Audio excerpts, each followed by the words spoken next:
Assalamualaikum warahmatullahi wabarakatuh. Perkenalkan, nama saya Pratiwi Rahmadani dengan NIM 1120142.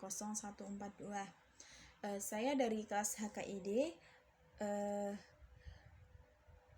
Video ini bertujuan untuk memenuhi tugas fikih jinayah. Pada video kali ini saya akan menjelaskan tentang hudud, qisas dan diyat, reformasi dan positifikasi hukum Islam di Indonesia. Yang pertama, hudud. Hudud adalah hukuman-hukuman kejahatan yang telah ditetapkan oleh syara untuk mencegah dari terjerumusnya seseorang kepada kejahatan yang sama. Hukuman hudud wajib dikenakan kepada orang yang melanggar larangan-larangan tertentu dalam agama. Orang yang melanggar ketetapan hukum Allah yang telah ditentukan oleh Allah dan Rasul-Nya termasuk dalam golongan orang yang zalim. Firman Allah dalam Quran Surat Al-Baqarah ayat 229 yang artinya, dan siapa yang melanggar hukum-hukum Allah atau aturan-aturan hukum Allah, maka mereka itulah orang-orang yang zalim. Adapun macam-macam had, ada had zina, had al-qazaf, had al-khamar, as-sariqah, al-hirabah, al-baghi, dan aridoh dan ta'zir. Yang kedua ada qisas dan diyat. Qisas dan diyat adalah hukuman yang berupa pembalasan yang setimpal atau pembayaran ganti rugi atas tindak pidana terhadap tubuh dan jiwa. Hukuman qisas diyat bagi orang yang membunuh atau menganiaya orang lain tanpa hak adalah bukti bahwa Islam sangat membela dan memperhatikan keselamatan jiwa seseorang. Macam-macam qisas dan diyat. Ada pembunuhan sengaja, pembunuhan menyerupai sengaja, pembunuhan tidak sengaja, pencederaan sengaja, dan pencederaan tidak sengaja. Pembunuhan sengaja yaitu pembunuhan yang menggunakan senjata seperti pisau, pedang, atau tombak. Pembunuhan menyerupai sengaja adalah pembunuhan menggunakan alat tetapi yang tidak menyebabkan kematian seperti kayu, batu, tongkat kecil, atau tamparan. Pembunuhan yang tidak sengaja atau tersalah adalah pembunuhan yang tidak ada niat membunuh atau memukul.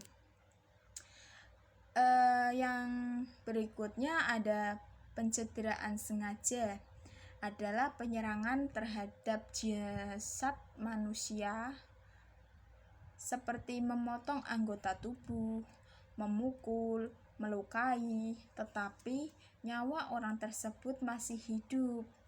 Yang terakhir ada pencederaan tidak sengaja, yaitu berniat melakukan tetapi tidak dengan niat permusuhan, seperti orang meletakkan batu di jendela, tanpa sengaja batu tersebut jatuh dan terkena kepala orang sehingga kepala orang tersebut pecah atau luka. Yang ketiga ada reformasi dan positifikasi hukum Islam di Indonesia. Reformasi dalam bidang hukum tidak lepas dari pengertian perubahan, perbaikan, peningkatan, dan pembetulan terhadap sistem hukum dalam kehidupan bermasyarakat dan bernegara yang berlaku selama ini. Jadi reformasi hukum Indonesia ini tidak lepas dari 3 sifat, yaitu spiritual, teologis, dan politikal. Ketika masa reformasi menggantikan Orde Baru pada tahun 1998, keinginan mempositifkan hukum Islam sangat kuat.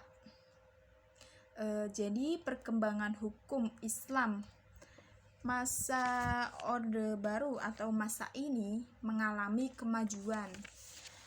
Hal ini dikarenakan atau dipengaruhi oleh munculnya undang-undang tentang otonomi daerah. Undang-undang otonomi daerah ini di Indonesia pada mulanya adalah Undang-Undang Nomor 22 Tahun 1999 tentang pemerintah daerah, yang kemudian diamandemen melalui Undang-Undang Nomor 31 Tahun 2004 tentang otonomi daerah. Positif hukum Islam terkait dengan nilai-nilai ajaran Islam yang memperjuangkan pasti tidak akan ditolak oleh golongan lain karena sifatnya universal, yaitu menegakkan keadilan, menegakkan hukum, membangun demokrasi, membangun kepemimpinan yang amanah, melindungi HAM, menjalin kebersamaan, membangun keamanan, dan sebagainya. Sekian dari saya. Wassalamualaikum warahmatullahi wabarakatuh.